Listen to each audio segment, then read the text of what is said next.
So we have Dr. Madan Joshi here, who is the registrar at MM Joshi Eye Institute, who is a young, sincere, dynamic, though a little bit introvert, but very soon is going to be a prolific vitreoretinal surgeon in Bellary. Over to Dr. Madan, please. And, I request Dr.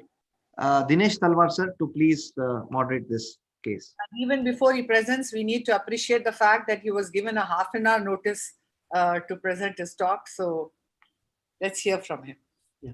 Thank you, ma'am. Thank you, sir.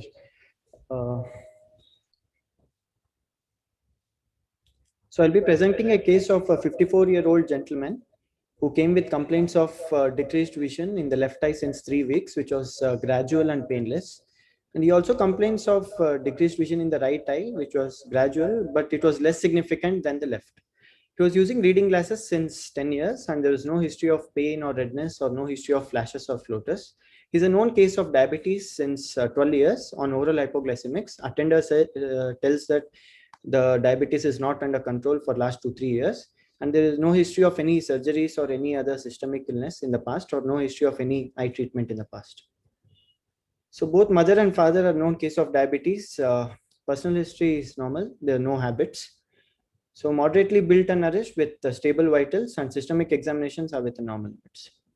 So coming to ocular examination, the right eye, best corrected visual acuity is 6/12, N8 with plus 2.75, and lids and adenics are within normal limits. I want to highlight few things for the postgraduates here. If you are presenting a case of diabetic retinopathy or any posterior segment case, you need to focus mainly on more on neovascularization and RAPD and intraocular pressure and vision. These 4 things you should never forget, and even gonio if you're presenting a case of diabetes. So anterior segment findings were within normal limits in this patient with normal intraocular pressures, and left eye best corrected visual acuity was 1/36, and anterior segment findings were within normal limits. So coming to fundus examination, this is a fundus examination of the right eye. Media is clear. Disc is CDR ratio is 0.6 to 0.7 with healthy NRR. AVR ratio is 2:3.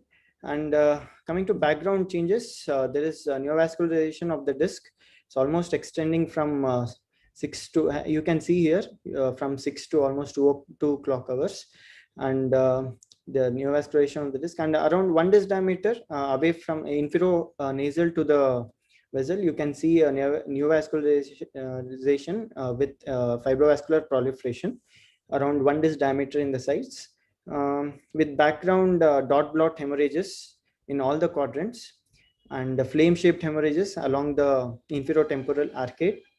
And I am sorry for the bad picture, but there is a macular edema with hard exudates.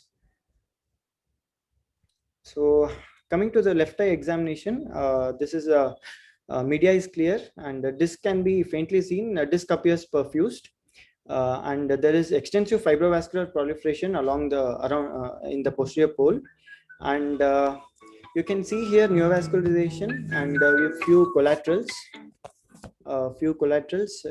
in the superiotemporal part of the fundus.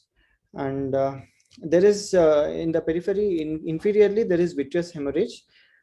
Here mainly for the postgraduates, you should be well versed with the diagrams, and the color coding is very important if you are presenting a case of diabetic retinopathy. So you must be well versed with the color coding. So coming to diagnosis, right eye SIMC with proliferative diabetic retinopathy with macular edema, and left eye NS2 cortical with proliferative diabetic retinopathy with TRD with vitreous hemorrhage. Thank you. Thank you, Dr. Madan, for preparing in just a half an hour's time, as Chitra Madam said. Over to, where is Dinesh, sir? Yeah, hi. Yeah, he's here. Thank you very much. I think you've done a great job for the time. Sorry, I'm muted. Am I muted? No, I had kept it. Go ahead. Yeah, so for the short duration that you've been given, you've done a great job of giving us the essential seeds of what we need for a presentation. As mentioned, the most important thing is that you must not miss about relative afferent pupillary defect. So therefore, your first examination has to be before dilation. and then only the dilation is done. The second thing is that you have to look for neovascularization, and then that is not just neovascularization of the iris, which is not just at the pupil, but also at the angle. So both have to be looked at. So gonioscopy is an essential part of this examination, especially the kind of case you presented where one eye vision was less, significantly less. But before you come to that, all cases won't be such severe ones. So when you talk about the history, it's very important to go a little more into the history. See, in diabetics, what you get is macular edema as the commonest thing, and then PDR as the second thing. So what would the patient come with? Not just blurring of vision. The second thing would be micropsia. So you must know whether there's a history of micropsia, and you must note it down. The second thing is a history of floaters, because that's the key to you, that this patient may have gone up to the stage of proliferative diabetic retinopathy. So, so this is the other important thing. The third thing is whether this has been a constant thing or there's been fluctuation. Fluctuation is likely to happen with the vitreous hemorrhage.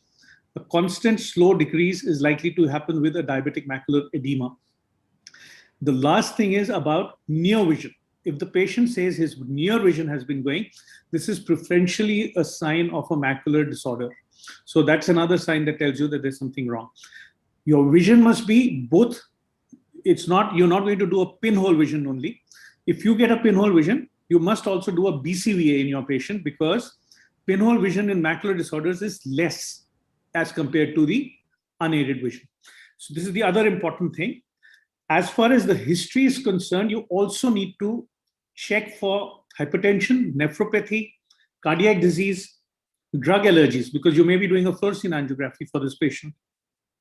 Bronchial asthma. These are some of the things which I would do as a routine to make sure we don't miss this when we go ahead for investigation of the patient.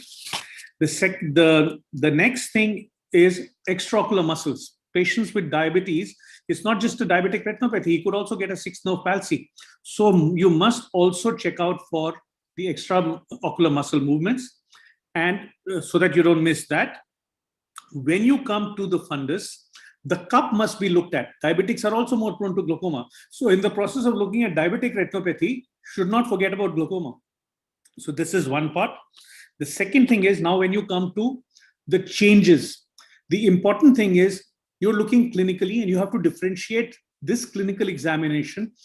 Does this patient need, for example, a fluorescein angiography? So now, if the patient has severe or very severe NPDR, how will you diagnose that? So you have to see, does he have microaneurysms or retinal hemorrhages in all four quadrants at the posterior pole? One sign. Whether he has venous beading, easily found. Whether he has irmas, difficult sometimes to pick up, but look carefully for tortuous vessels which seem to sort of form a cluster. The vessels per se being very fine, less than 31 micron in diameter. These are the signs that tell you you're dealing with severe and very severe NPDR. Patients who need to be taken up you may want to take a fluorescein angiography so that you don't miss an early PDR in these patients. So this is the other important thing. So these are some of the things which we need to do before we come to a final diagnosis. Of course, if you have severe fibrovascular proliferation, as you had in this case, so it's clear cut, there's not much of a problem. The problem comes in severe NPDRs with macular edema. There, your description has to be complete, so you don't miss something. I think that that's just to add to whatever you talked about, the more severe varieties of proliferative diabetic retinopathy. In connect with what you are talking, Dr. Dinesh, even if it's an asymmetric diabetic retinopathy, as it probably was in this case, we should also think of some cardiac and carotid disorders also. Exactly. So if this is the other thing, that's very good point. If you see asymmetry between the two eyes, then you have to look for the cause. So the cause could be the patient's hypertensive. That could be one. The patient may have pseudophakia in one eye. that eye could have a more severe disease process. So these are the things which need to be looked at also. Also, if the flame-shaped hemorrhages are more and dot hemorrhages are less, then this is more of a component of hypertensive retinopathy. This is not diabetic retinopathy.